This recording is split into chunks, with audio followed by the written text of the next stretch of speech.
The hand that rocks the cradle rules the world. Traditionally, women have been acting as intrapreneurs by managing households and families. Since the past half century, they have stepped into the business world. While the road has been laid with many inspiring stories, a lot of ground still needs to be covered to drive an equal opportunity environment. As per Innovan Capital's early stage investment insight report 2018, only 17% of Indian startups have at least one female co-founder. This is even worse than the 22% in 2016 and 20% in 2017. Similarly, there's only a handful of women leading private investment firms. In the US too, only 17% of startups have reportedly had at least one female founder. Since most startups have 2 or more founders, it is safe to assume that less than 1 in 10 startup founders is a woman. The problem is far more complex than it appears. The limited talent pool of women in engineering or technology fields and limited role models of successful female entrepreneurs are some of the root causes for fewer women in this space. Besides, founding a company requires a lot of work and sacrifice, hampering work-life balance. Women sometimes face unique challenges compared to men.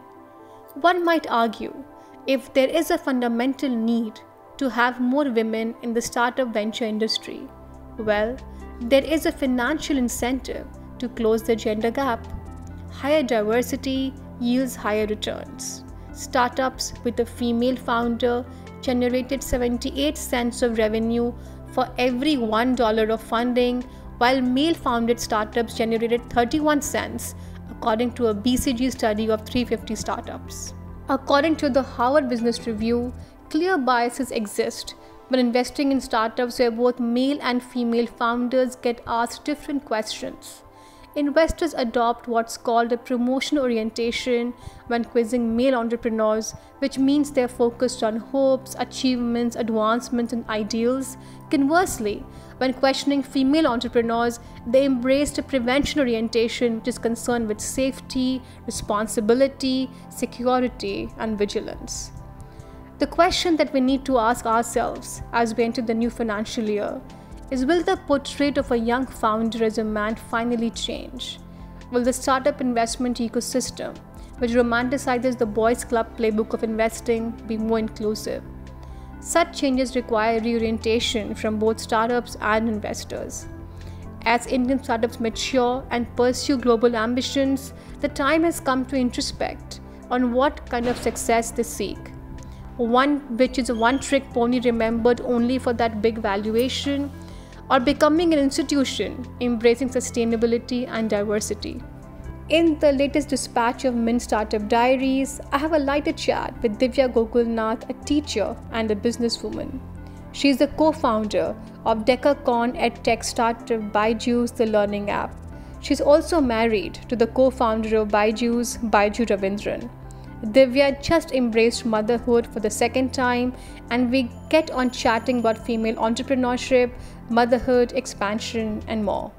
Please help me welcome Divya Gokulnath, who's a co-founder of Byju's, India's Decacon EdTech startup. Divya, it's my sheer pleasure and privilege to welcome you on this show. We were just chatting up earlier, and I think I really like the statement coming from your end that, Shrija, I do not like this woman-founded tag. I'm a founder first, a woman later. And that sort of really sets the tone of this conversation to a very good pace. I really want to understand from you, Divya, that, founder of a Decacon, really, I mean, where do you go from here? Your journey has been fascinating, and the fact that you just embraced mother for the second time, how do these goals really align with each other? See, the goals are very different, and I think that's important for for every woman to have artificial boundaries. Otherwise, you end up mixing everything. So, work is important, family is important. It's important to give time to both.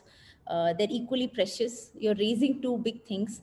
So, prior to maybe COVID, I would say create boundaries. I would go to work. I would be 100% at work. I would come back home and I would be at home.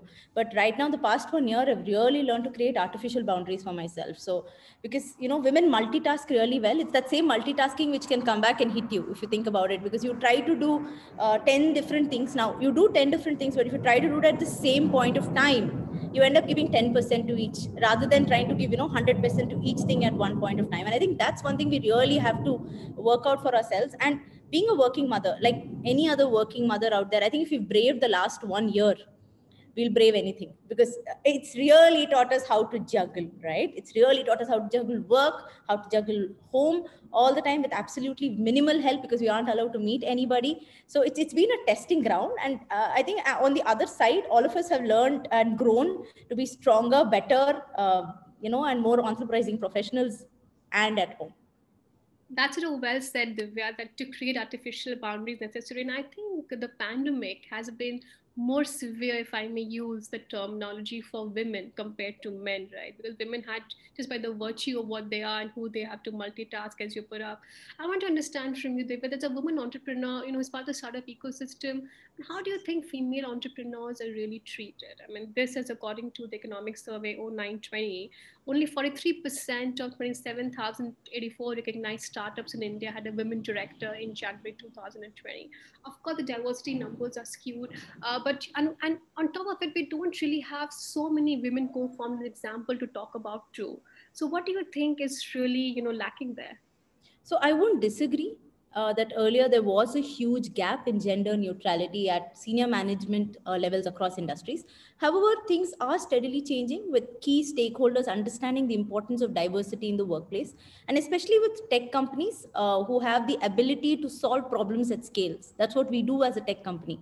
Diversity ensures that you have a multi-dimensional approach to both problem solving and solution creation. And there is also an active effort going on, and I'll talk about it, to address boardroom inequality across industries. In terms of workplace dynamics, we're seeing a lot of women entrepreneurs, leaders across the world. That's an empowering feeling if you think about it. And it's inspiring for many more young women, and telling them that you can also take that risk and start up. In fact, the recent GT report, which I read on Women in Business 2021, states that 47% of Indian mid-market businesses now have women CEOs. So this is something which is big, and women are not shying away from taking risks. They're not shying away from leading a business. It's just a lack of opportunities, if you ask me, which is creating a hindrance. And so we need to create more opportunities for women, allow them to scale into leaders. If a company has good representation of women since inception and in strong leadership positions, that means if you think about it, when you start up, the balance is usually in place throughout the organization. And I'll take Byju's itself for an example. We have 33% women representation on the board, 4 out of 10 in the top management, 40% across levels. So this cognizance of diversity inclusion since inception, giving equal opportunities irrespective of gender, and pulling people up within the system, this will ensure a healthy and vibrant workspace. Generally speaking, I've been the observer startup ecosystem and I've been there for a while now. Personally, I found that women have always been given softer roles, even if you're an organization, as compared to men, where the technology or the product question is often given to the man, and the marketing or the PR. Or the HR roles are perhaps given to women. Perhaps it's different at Byju's, and I'm not sure if you know about this document which Netflix came out of, this no bro culture. That we need to have a no bro culture, because the damage in startups or in companies with the bro culture is much higher, even if your team is world class. And there have been various studies. In fact, there was a study by Harvard Business Review where even from a VC's perspective, there's a clear bias that exists, when you are investing in a woman startup or a male startup. The questioning changes when you're questioning a male founder. First of all, you're often asked that, if you're a female startup founder, okay, can you get a male co-founder, for instance? Or the questioning changes that, when you're questioning female entrepreneurs, you have a prevention orientation, which is concerned with safety, responsibility, security, and vigilance. If you're interviewing a male entrepreneur, often the question is, okay, focus on hopes, achievements, advancement, and ideals. Okay, you've had a great run, Divya, but I'm sure your journey must have been a tough one. You must have also gone through bouts of insecurities and challenges. Can you give me some 2 or 3 anecdotes or examples from your journey, which can be extremely meaningful to our watchers, especially women founders there? Yeah. So when I talk about my journey, and I'll be very frank, okay, because I want it to be as inspiring as possible for people to understand. And very frankly, I haven't had many hurdles. I'm the only child of my parents, by the way. And throughout my journey, I've been very fortunate, even in my work journey, to have been given an equal playing field as my male counterparts. And you spoke about my energy, you spoke about my positivity. Possibly this is the reason, right? And the minute you're given that sort of opportunity to be in a level playing field, it brings out the best in every woman. Very frankly, I haven't faced it. Very frankly, right? And I won't lie over there. I've been very fortunate, like I said, right from my upbringing, all my way into workspace. I have been very lucky to be surrounded by like-minded people, progressive people, having stable, consistent support in the form of my family, being from a defense background. My father was a doctor in the Air Force. My mother was a program executive in Doordarshan. I took it for granted that I'm going to be a working woman. I took it for granted that I can give time to both my family as well as work. I had no siblings. It was only my mother who would bring me up, but she gave me all the time in the world. And I grew up with equal emphasis on studies, on games, on extracurriculars, and that taught me the importance of an all-round personality. And for anybody, be it a boy, be it a girl child, right? It's equally important for everyone while they're growing up. And and teaching happened. It's been my passion, and me along with most of the founding team at Byju's, we're teachers. We put in 100%. We help students love learning. We help them learn better. We saw a huge gap in the way concepts were taught, how they should actually be learned, and all of that. And if you ask me, how did we start up? We really didn't start up for the sake of starting up. It was this passion that we had, which intersected with the need in society. And I think that's when that happens, and you put your mind and heart to it, it creates a company that has a large scale impact. So that, and there were many road bumps, there were many decisions I have to take along the way. I won't say there were obstacles, because when there is a bump in your way, you just need to jump higher, right? And you will come out even better. And those bumps also help me explore my full potential. So, and having said all of this, my journey is an exception. There is a long way to go before we can claim that women have the same opportunities as men in society. And I think the problem lies basically within the regressive mindsets of people promoted by our largely patriarchal society. So I think this can change. We're slowly seeing the change. Each one of us can trigger the change. And if we actually sit back and think about the numbers, with a country that has over half its graduates as women, we have huge potential to tap into this unleashed number. And if and enough studies show that it's mid-career that most women drop off. So it's not about starting off their career. It is about staying on, holding on, which is as important, because that's when you can rise to upper levels. You need to give your career time for it to grow. And that's unfortunately not happening because of family commitments. And most women drop out, or not most women, I'd say half the women drop out, just a quarter join back, and half of them eventually leave. That's what studies show. So if we as individuals and companies can be flexible at the right point of time, understand that this is nothing but a phase in a woman's life where she needs to be there for her family all the time. At that time, she's also trying to give her best at work. We can hopefully hold on to so many talented women who are forced to leave their careers just because of commitments during a time where they can actually take their promotion and go to the next level. I want to understand that, suppose in your technology startup or startups, how much of the success is measured by the fact that, how many women do you have on board, or how many women employees do you have, as vis-a-vis when your entire focus is on the next funding round, or the next valuation at a higher round, or the next media statement. So do startups in general, technology can play a huge role, because that actually is the forefront of where the economy is headed. But the success or you think it's time to perhaps redefine the KPIs, especially in which startups are measured? They should also include these parameters and not necessarily only financial parameters. What do you think? I would like to answer that question in two parts. So this sort of quota system, if you ask me, which we have in certain places just to promote women, it helps in the short term. It helps you fill up, and it helps you give an opportunity to women. But in the long run, only if you have capability, only if there is talent, will it rise up. So that being said, I think there is huge potential to take women up to the next level. Should this be an agenda in every startup? So if you think about it early on, like we did, if you are cognizant of the importance of diversity early on, you don't need to plug it in on the way.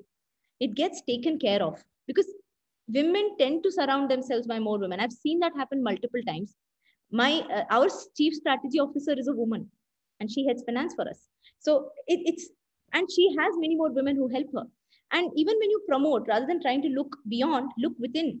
And for us, looking within has been very important, because we created a product we created a new segment in a way. Learning apps didn't exist before Byju's, so we didn't have any playbook. It was not a cut, copy, paste model. We set our own rules. We set our own benchmark. We made our own teams. We defined our own metrics. So and then you don't look at, okay, am I going to put a guy here? Am I going to put a girl here? You put the right person who has the right kind of talent. So if companies think that way and hire irrespective of gender, but just based on talent, two, if they think about it from inception, and I always think that's the most important thing, then it doesn't become another rule in the book. It doesn't become about tokenism. It doesn't become, I need 30% representation on the board because it doesn't become about that. It becomes because you truly believe in diversity. You truly believe diversity can bring you multitude of ideas and help you come at better decisions, because 50% of your consumers are women. Yeah, that is sort of well said. How can you sort of not look at the 50% of your consumer base, which is women? Divya, I want to understand from you that, I also happened to interview Sal Khan of Khan Academy, sort of, I think at a few months back. I think it was midst of COVID. And I think just the sheer impact that digital transformation has had on education and edtech companies are so much in vogue. And I happened to ask him this question that, what really is the future of education? And he said this very simply, that Shrita, future of education is one where the concept of time and space does not really matter, where you are learning on the go, where you can learn, you are on a holiday, you are learning, where the child need not be in the classroom. When I look at Byju's, I think the focus really is not to take away from the classroom teaching, but perhaps to be an add-on, or to be a complement or a supplement to what is being already taught in classroom. If I were to ask you, as a co-founder of India's largest learning company, as to what really is the future of education, what would that really be according to you? So this answer, if you had asked anybody 5 years back, I don't think we would have had a statement like this to say. But truly in the last 1 year, all stakeholders of education have gone online, literally overnight. Not what happened, what could have happened, did not happen in decades, happened in weeks, happened in days. Be it teachers, be it students, be it institutions, even parents have all transitioned online.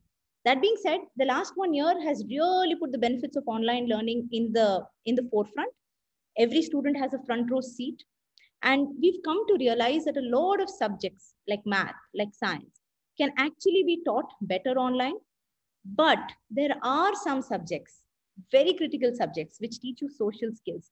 Subjects like the arts, which can only be taught offline. So if you ask me, what is the future of education? The future of education, especially for the K to 12 segment, where children are learning concepts for the first time, where children are, where there's so much focus on all-round development, it is a blended form of learning, which has the best of online as well as offline learning.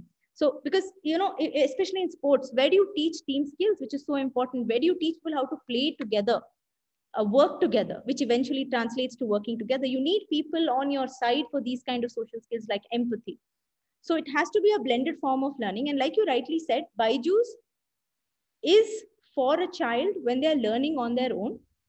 They can learn when they want, they can learn how they want, they can learn however they like, whenever they want, whatever they want, wherever they want. That's basically the philosophy of Byju's, and it's for every kind of learner. It's not just for the motivated few, but for everyone to go up the level that they are, and most importantly, to love learning, so that they start learning on their own. That's basically the way it works. So, that being said, the future of learning will then combine both of these elements. You'll have the synchronous elements of online learning, where students will get together for the peer-to-peer learning. They will meet their teacher, and the role of a teacher can also massively change. Today they teach concepts. Tomorrow they can be facilitators. They can help students explore concepts on their own.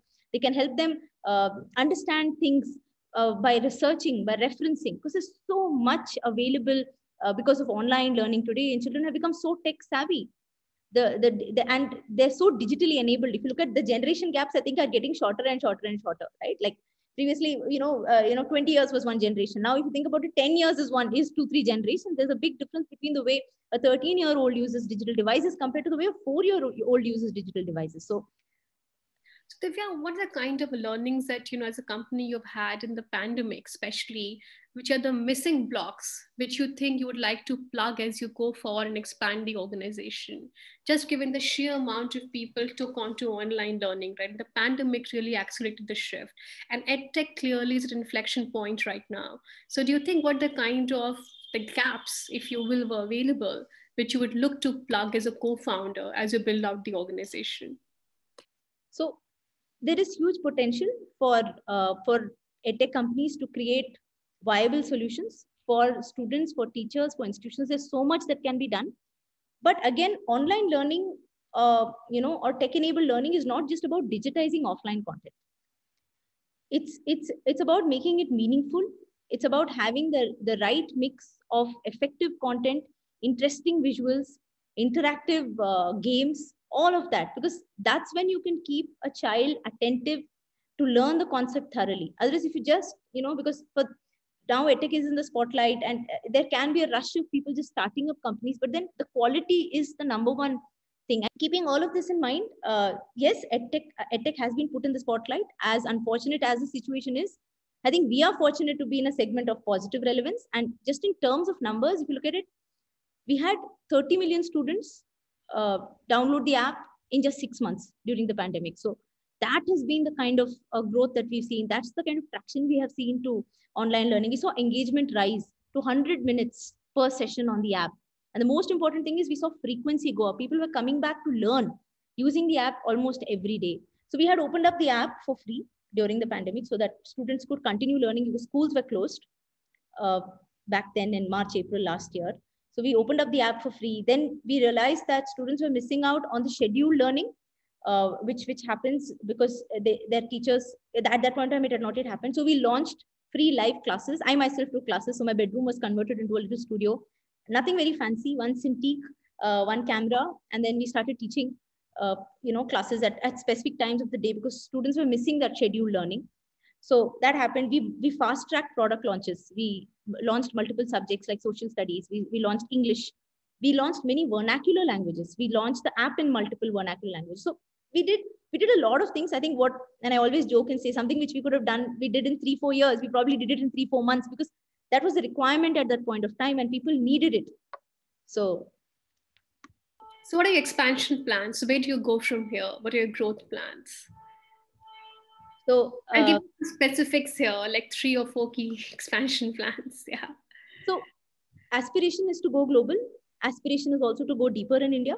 It's untapped potential. There's so much difference that we can make. That being said, if you ask me what's our mission has always been the same. 10 years ago, it is to create an impact on the way children learn. Today also it's the same. 10 years from now also it will remain the same. So we're very focused on that, but we're very flexible with our execution.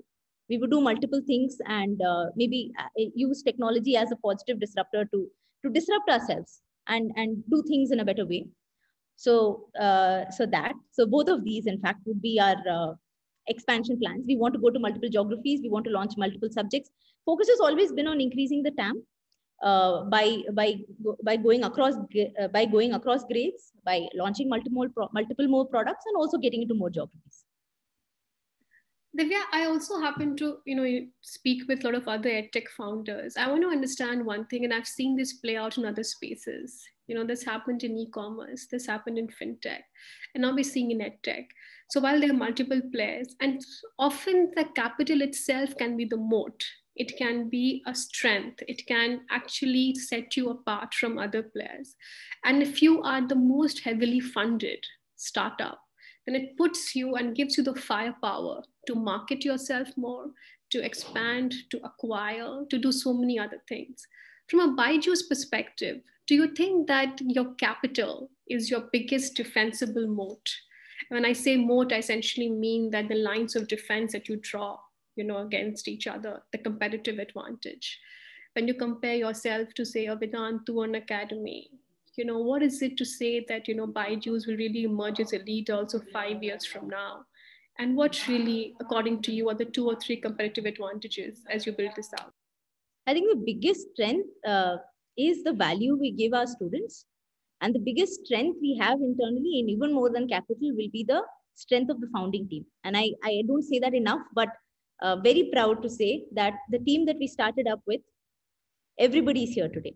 So that's something, that sort of continuum to have.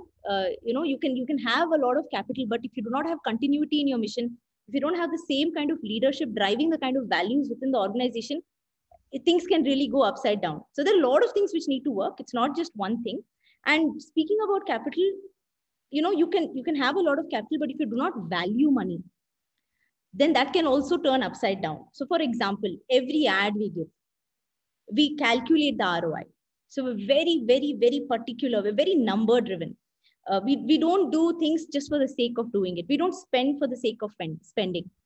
So we're on the jersey today because we want to grow into a well-loved brand, because Indian cricket is associated with a million budding dreams.